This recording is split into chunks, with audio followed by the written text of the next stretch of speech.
So in the last lecture, we had stopped at this example. We were discussing about the random forests, and we have completed the advantages of random forest. There were few advantages, and then we said that we have to handle the missing values. So for handling the missing values, we will be using the proximity matrix. And I stopped at this point that I said that we will be handling this problem where we want to do the prediction. If there is a missing value, let's say at these 2 points there are two missing points, right? So out of these four examples, this is example number 1, 2, 3, and 4. So we want to do the prediction for this fourth example. So we have some missing points. So the basic tendency is that in case it is binary problem, yes or no, so we can take a mode, and here majority is no, so we can fill a no. And similarly on this weight column, we can take the median, and median is after sorting the mid value. So the sorting is already done. Mid value is 180, so 180 has been copied at this point. So this is how the basic prediction has been done, and now we will try to improve it based on the proximity matrix. But before that, we will have to generate the random forest. So let's say based on our predictions of this no and 180, I mean we have filled these two values, and then we can generate the random forest, right? Now just by using this thing, using this data, we can generate a random forest, and there will be multiple random forests made. So there will be a proximity matrix that will be made, which will connect all the points, all the 4 points. So there were 4 columns, right? The chest pain, good blood circulation, blocked arteries, and weight. And in this, we are what we are doing is we are filling a proximity matrix. So for all the 4 columns, there is this matrix of n into n, which is 4 into 4 in our case. So there are 4, because there were 4 features, so we have to make 4 into 4 matrix. And in this, let's say for this example where we have 1, it means that first feature and the fourth feature ended up on the same leaf node once out of all the random forest trees. So let's say that there were 10 trees that were built in the random forest. There were 10 samples that were built, and 10 times the decision tree was made. And out of those 10, only once it happened that 1 and 4 ended up on the same leaf node. And similarly, 3 and 4 ended up on the same leaf node 8 times out of 10. So this is the proximity matrix, which means this thing. So this is how the proximity matrix is made. And after that, we have to calculate the kind of probability. So what have to be done is that, let's say we will be dividing each proximity value by the total number of trees, right? And assume that we have 10 trees. So for all this matrix, the basic values will be divided by 10, every value, and it will give us this 0.8 at this place. So 0.1, 0.1, 0.8. So there are multiple values, right? Every value is being divided by 10. Now what we have to do is, for blocked artery, so we will be focusing on the blocked artery first. So we have to calculate the weighted frequency of yes and no. So for calculating that, we have to get this formula filled. This formula is proximity of yes divided by all proximities for calculating the yes, and similarly for no, it will be proximity of no divided by all the proximities. So now, because there is this third column, we will focus on the third one, right? And for this third one, we will pick the values from here: 0.1, 0.1, 0.8. So for our yes, uh, we have this value of 0.1, right? So no, yes, no, and we have the three values as 0.1, 0.1, 0.8. So what we have to do now is we have to multiply this proximity is 1 by 3, obviously, because 1 out of 3 is yes. So 1 by 3 into the weight of yes. The weight is 0.1, right? Because the center number is 0.1. So we will be multiplying 1 by 3 by 0.1, and we will get this 0.03. So this is how we calculate the weight for yes. So the weight of yes is 0.03. Similarly, when we calculate it for no, the no's value will be multiplied by, so So what we have to do is, I forgot to mention one thing, that for all the proximities, what we will do is we will add all the points. So zero point 0.1 plus zero point 0.1 plus zero point 0.8. So this is how we will do, and this will be equal to zero point 0.1 upon 1, which is actually zero point 0.1 only. So that is why 1 by 3 into zero point 0.1. And similarly for no, it will be zero point 0.1 and zero point 0.8, and adding that you will get this thing as um, zero point 0.9, right? So you can consider this one also, because these two are actually same. So zero point 0.1, zero point 0.1, zero point 0.8, and you can do the same for this thing also during the yes. So zero point 0.1, zero point 0.1, zero point 0.8 will be added, and the values will be correspondingly taken. And similarly for no, the value will be 2 by 3, because there are no is coming twice, right? So 2 by 3 into zero point 0.9. Why? Because the sum of zero point 0.1 and zero point 0.8 will be done, uh, and divide by 1. So total of all these 3 points. So 2 by 3 into zero point 0.9 is zero point 0.6. So the more weight is with the no, so the value is filled out to be no. We had also filled a no initially, because we were using the mode technique, right? So that kind of a thing is true, and so no is fine. Now we will have to focus on the weight. For getting the weight, we will what we will do is we will multiply this thing. So we will take these three values, and we will multiply them with every number to get the weighted average. So 125 into zero point 0.1 plus 180 into zero point 0.1 plus 210 into zero point 0.8. So the value is 198.8. So this 198.8 will come at the fourth place. So you have to do this multiple times. So now that we have revised our guesses, so obviously initially we had written the median value of 180, if you remember, and that 180 has been updated to 198.5. This has been updated. So now we built a random forest, run the data through the trees, recalculate the proximities, and recalculate the missing values. Now we will do this 6 or 7 times until the missing value converges. So this means simply that because we have only uh, built this random forest tree once, we have to get multiple times this thing done.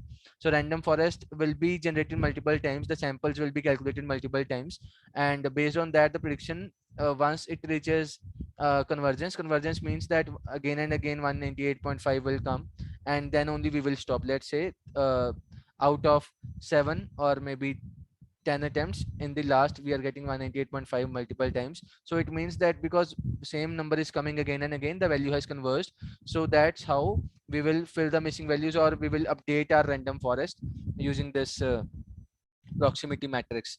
So that's all for random forest. Now if you have any doubt, you can ask. Anyone, any doubt? Okay, I've got the message in chat box, so no doubt. So I will start the next topic now, SVMs. Give me 1 second, I will switch the screen. So let's continue with the new topic. We have completed the random forest. Now we will be discussing the SVM. And SVM has two types of, there are two types of SVMs. Generally, we can say that we have linear and non-linear models, but we have internal different internally different types of SVMs also.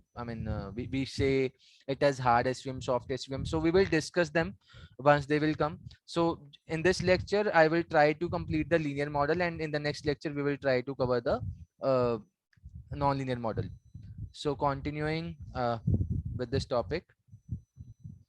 So first of all, we want to revise the logistic regression. So in a logistic regression, as a recap, if you remember correctly, this is y hat equal to 1 upon 1 plus e to the power minus z. This was based on the sigmoid function, right? And this z was equal to beta naught plus beta 1 x1 plus beta 2 x2 up to beta k xk. So in the matrix form, you can write it as z equal to x beta. So this equation is beta naught plus beta 1 x1 and up to beta k xk, but it can be converted into matrix form, which will be written as x beta, where x is equal to all the values of x columns, but as a first column it will be 1. So all the first column, I mean, in this first column, all the values will be 1, and then all the values of x will come here, x1 to xk for all the rows, right? And beta are the all coefficients. So beta naught, beta 2, so beta naught, beta 1, beta 2 up to beta k. Here it will be beta 1 in between. So based on this, we can do the prediction, right? And I mean, that was what we studied in logistic regression. So the value of logistic regression must be between 0 and 1, which cannot go beyond this limit. It has to be the S curve, and within the S curve you have this range of 0 and 1, and all the values will stay in this because of our function 1 upon 1 plus e to the power minus z. Now if you look at the cost function of logistic regression, it was like this, right? So if you remember, it was j equal to 1 by n into summation yi log fxi. So this is how our function of logistic uh, cost looks like. So we have discussed this earlier also. For my this function of h theta equal to 1, cost is equal to 0 in this case, and for h theta x equal to 0, cost is 0 in this case. So we have discussed this in the logistic regression section. So I am directly focusing on this, the cost function. So if you look here, this was the regression parameter, right? So we had this regression, this was the L2 regression method, and we did this ridge regression in which we did the summation of beta j squares, and this was my regression parameter lambda 1 upon 2n. So this was added to reduce the overfitting. So we have studied this earlier. So this was my cost function. But now in support vector machine, we will modify the cost function of logistic regression a bit, right? So if you look on the right hand side in this figure, so you will see that there is this curve, right? And this curve is signifying my logistic regression curve. But for handling the support vector machine, we are actually updating this curve. So this will not be curvish, but it will be in parts of two straight lines. So earlier we had this z equal to 0 at this point, and we said that our curve is there based on this 0. We were trying to look into the curve, and the logistic cost function was looked into. But now my cost of z in the SVM will look like this, as a straight line, right? And this straight line has this point of contact with the x-axis at 1 and -1. 1 in case we have this cost function of minus of log of 1 upon 1 plus e to the power minus z, and this was the class 1. And in SVM we will say that this is my class -1, because now point of contact is 1 and -1. So we will say that my binary classification in SVM is 1 and -1 instead of 0 and 1. Okay, so we will go into the details now. So for support vector machine, we modify the cost function of logistic regression a bit. The only difference is that it consists of the two straight lines shown in the pink lines here on the right hand side.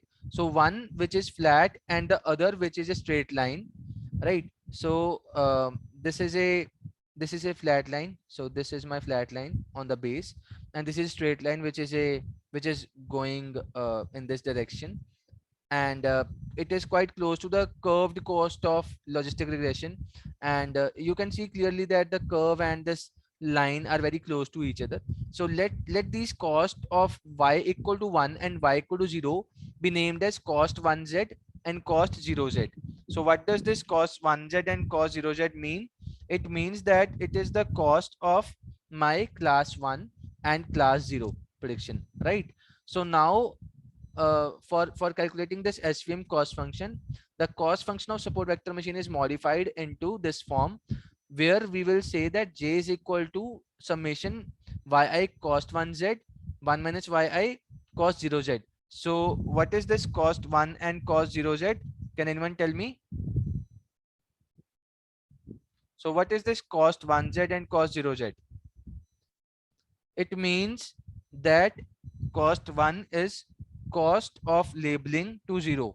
So this is my cost of labeling to 1, and this cost 0 is cost of labeling to 0, right? So this is my cost of labeling to 1, this cos 1z, and cos 0z is my cost of labeling to 0. And this is how my function looks like. uh, and also if you look in the right hand side, we have this regression parameter. We earlier had this 1 upon 2 into lambda into summation beta j square, but now this expression is not divided by n, because the point of minimum for j or j by n would be the same.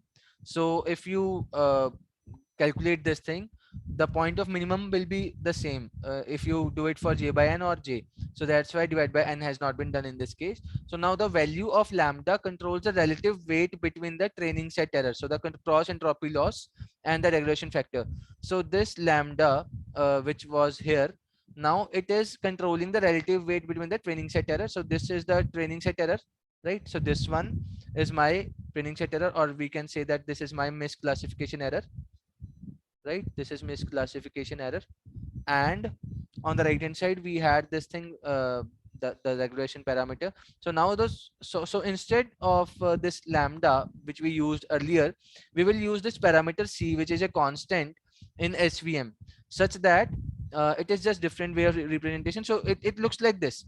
So what we are trying to say here is that my j is equal to c into this thing. So earlier we did not have any what we say parameter along with this misclassification error, but now in svm we will be using this c constant. Instead of lambda on the right hand side, we are opting for the c, which will be along with the misclassification rate, and this will act as a constant here. So half into summation beta j square. So this is actually the summation of the betas. It's actually it's not a constant, but then we are not also focusing on this thing for now. We are focusing on this multiplication of c into this thing, the misclassification error. So now generally in this case the value of c is taken quite high, and obviously if you make this value very high, let's say c is equal to 1 lakh, right, 10 raised per 5 or maybe 10 raised per 4, then now because this is a cost function, we have to reduce the second part. So because we are multiplying c with this misclassification rate, so this misclassification rate has to be very very low. It has to be approximately 0. So that's what is being talked about here. So then in order to minimize the cost, the factor of this misclassification rate should be approximately 0, and the cost function will be modified to j equal to half of summation 0 to k beta j square. So what we are saying here is with a very high c value, this constant c value if very high, we have to make our misclassification rate nearly 0, and this will actually give us the cost function of j equal to 1 by 2 summation beta j square. Right now, another assumption that the svm classifier makes is that the positive labels are mapped to 1 and negative labels are mapped to -1, that I have already told you earlier also. Now instead of having 0 and 1, we will be focusing on the classes, two classes, which will be named as 1 and -1. So now therefore yi equal to 1 if and only if f of xi is greater than equal to 1, and yi equal to -1 if and only if this equation is there. So if you look closely with these equations, there is one thing, one thing can be derived out of this, that if you multiply both of these things, so y equal to 1 and f of xi greater than equal to 1, if you multiply this thing, you will get this equation of yi f xi greater than equal to 1. And similarly, if you multiply this yi equal to -1 and f xi less than equal to -1, you will again get the same equation. So this will be acting as the combined constraint for us to handle the svm problem. So this is assumption, right? So this is actually the assumption we will make. Now my function looks like f of xi equal to beta naught plus beta 1 x i1 plus beta 2 xi2. So this will be equal to x beta, uh, obviously with this condition of yi f xi greater than equal to 1. Now thus for linear separable data with two classes, which are positive and -1, the positive and negative class. So this function has to be taken care of. We have to minimize this half into summation beta j square, j equal to 0 to k, subject to this equation. So this was the assumption which handles both the cases of positive and negative class for all the I values of 1 to n, and says that yi is belonging to 1 and -1.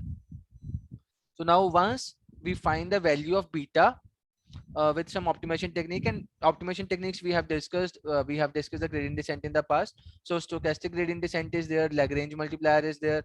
So there are multiple optimization techniques. You can use any, you can go into the details of it. So now we will find the value of beta, right? And each test case is labeled according to the sign of fxi. So if you do some optimization on beta with some optimization algorithm, let's say SGD. So this is short form SGD, stochastic gradient descent, Lagrange multiplier. So we will not go into the mathematics of these two techniques, but then you can use those optimization methods to get the work done.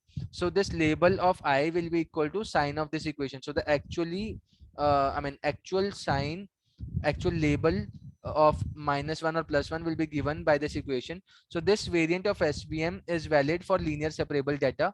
So this is also called hard linear SVM model.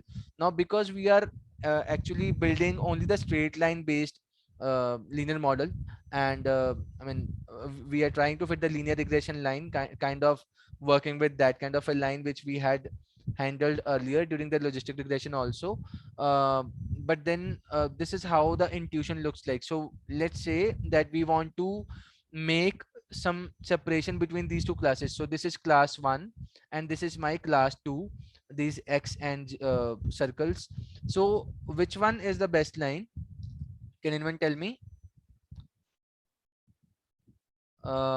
Yes, yes, right. So one of the student has replied in chat box, it is black. So black one is the best one, correct? Why? Because this has the maximum margin on this circle side also and the x side also. But if you select any of the other line, pink or green, then the maximum margin is not there, because we have to take care that there has to be maximum margin between both the classes on the right and the left hand side. So we will uh, make this prediction, make this straight line between the two classes uh, based on the maximum distance. So let's read this. So the objective function of SVM is a quadratic function, and when it is optimized subject to given constraints, it gives a very interesting decision boundary. Let's consider this linear separable case, uh, which means that there exists straight line that can be separated. um, these two can be separated, these two classes can be separated, and we have three decision boundaries, pink, green and black, and out of which black is the best one, right, because of the maximum distance. So this is how it looks like. So this margin, this is the margin, right? So this is the margin which has to be maximum. That's the main intuition of hard linear SVM. So this is also called maximum margin classifier, because obviously we are trying to do the classification by getting the maximum margins out of the two boundaries. And also it is called optimal margin classifier, right? And so this thing, this cross and these two circles, because they lie on this separation boundary, which is helping us to get the margins. So these three uh, these three items are called my support vectors. So if you look on the theory part, the black decision boundary is better because it has larger distance from the nearest training examples of both the categories, and this distance between the distance boundary and the nearest training example of both the categories is called the margin. So this is margin, right? And the nearest training examples are called support vectors. So obviously it's clear. So items these three items are the support vectors. So since the support vector machines tend to maximize the margin, therefore these are also called sometimes maximum margin classifiers or optimal margin classifiers, right? SVM, so in this case it can also be called large margin classifier. So you can write here as large margin classifier. So it means same thing. It is hard linear SVM. So now, how the hard SVM cost function leads to the large margin classifier. So for knowing this, you should know this concept of vector inner product. It means that in order to understand how the objective of this function of hard SVM leads to the maximum margin classifier, we need to understand this concept of vector inner product. So this vector inner product between the u and v. So here this is vector u, this is my vector v, and if you drop the projectiles on the x-axis and the y-axis, you will get this value as u1 v1 u2 v2. Now if you do the vector inner product, you will get this value as u and v into cos theta, and which can be said as u and v cos theta, where v cos theta is the projection of v on u, right? So v cos theta is actually the projection of v on u. So this one is my projection of v on u, right? Not this one, but this one, because here we are getting the what we say projection, and this is 90-degree. So now cos theta, what is cos theta? Cos theta is equal to base upon hypotenuse, right? So this is b over h. Cos theta is equal to b over h, right? So I will not go into the very much details of it, but now because base is my p and my hypotenuse is my this vector v, so we can say that b cos theta is equal to b upon h, and this is how it looks like. So we can say that u into p is my value. V cos theta will give me u into p. So here v is signed when theta is greater than 90 and p will be negative. So right, and I hope this is clear. The vector inner product, we are just doing one thing, that we are putting this projectile, we are putting this projection of v on the vector u. So at this point they are meeting, and v cos theta is giving me the value of p. So this p is my v cos theta, right?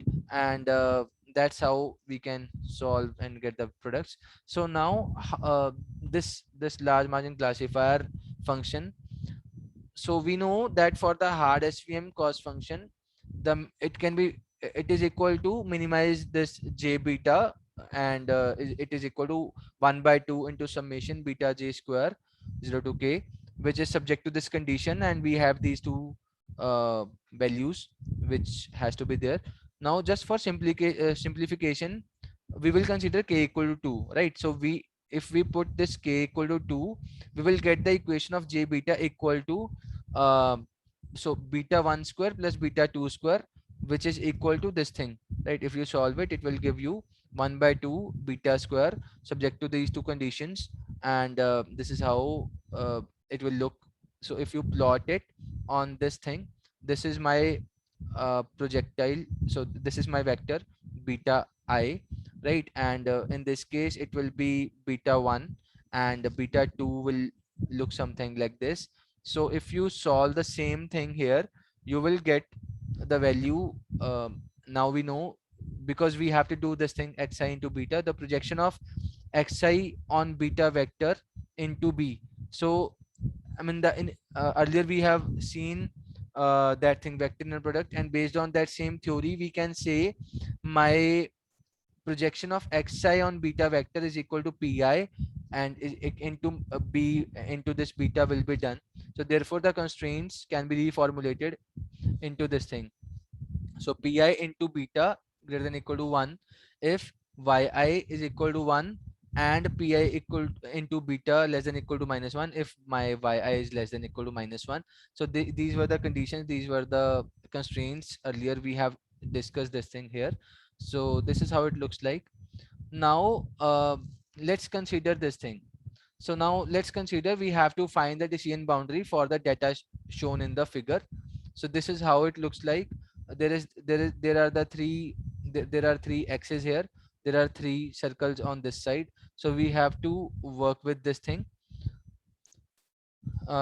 So let's consider this thing. We have to find the decision boundary for the data shown in figure. Let it set the green decision boundary. So let's say that this is my decision boundary. Instead of my blue line, let it be that green line is my decision boundary. And for a training example, marked as x1, which is here, right? The projection is marked as p1. So if you drop a projection on the vector beta, so this is how my p1 looks like. So this red line is my p1, which is quite small, right? So this is a very small quantity here. Now for p1 into beta greater than equal to 1, beta must be large. So because it is very small, and to make my product as greater than equal to 1, so beta has to be large in this case. And for a training example marked as x2, the projection p2 is quite small. So if you look on the left hand side, there is this pink line here, right? So this pink line is also very small, and in this case also beta must be large. For both the cases beta must be large, but since we need to minimize this beta square, so a large value is not possible, hence this decision boundary is not returned. Now we have discussed this thing based on the green decision boundary. Because of this decision, this green decision boundary, we have got these two values of p1 and p2 which were very small, and because of which, to get the condition true, we had to make our beta large. And if you make your beta large, then you're going against the rule that, I mean, you're not minimizing the function, right? So if you want to minimize your function of beta square, obviously you cannot keep the beta as large, it has to be small. So this is not true. I mean, this condition cannot be helpful, right? So that's why this green boundary is wrong, and this will not work for us. So this is how we can make a decision that if the boundary is correct or not. So we can calculate the projectiles, these projections of p1 and p2, and if they are very small, and if they are pushing our beta to be greater than 1 or maybe very large, to get the value of the product as greater than equal to 1, then that will be a problem, and that boundary will be rejected.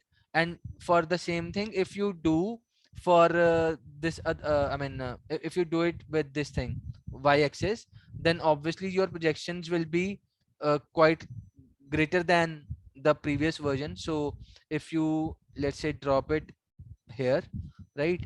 And for this one you drop it here, so still it will work better compared to the earlier one. So this one is this one is greater than this one. So obviously these are the rough estimates. So clearly, uh, second one is better technique, right? So you have to take this kind of a decision that which one is the best one. And I'm not saying that the y-axis is the best one in this case, but then you have to try different stuff. So that's why SVM has to train the model. So now let's see this. Now if it sets the green line as a decision boundary, now in this case we will be discussing that y-axis is my separation boundary. Now what will be done is, for training example marked as x1, the projection is marked as p1. So this is my p1 in this case. So obviously, so there was this one thing that I forgot to mention here, that when we make the projections, it will not be this side, but it has to be perpendicular, right? So we will not make the projection, we did not make the projection for this cross on this green line, but we made the projection on this perpendicular line, which was perpendicular to the green line, which was this beta. And this beta was the I mean factor which helped us making the projections of perpendicular. So if this y-axis is there, so we will have this thing, right? And the perpendicular will be this x-axis. Now if you make the what we say, projections, that projection p1 is greater, right? So this one is quite better than the previous version. So now if my p1 is good, it is of good size, now my beta can be small in both the cases. And this will be very helpful, because beta square will be again minimized, because we want to get that kind of a thing. So that's why in this case this green boundary is selected, right? So this green boundary is selected, and SVM always return the maximum margin classifier. So in this case, out of these two, if this was my case 1 and this was my case 2, so this case 2 has come out to be the best version, having the maximum margin from both the sides, right? uh, so this soft SVM I will start in the next lecture. That's all for today. If you have any doubt you can ask, otherwise I will end the session. Anyone, any doubt? Okay, don't know why you people are not speaking today. You are writing in the chat. Okay, thank you. I am ending the session.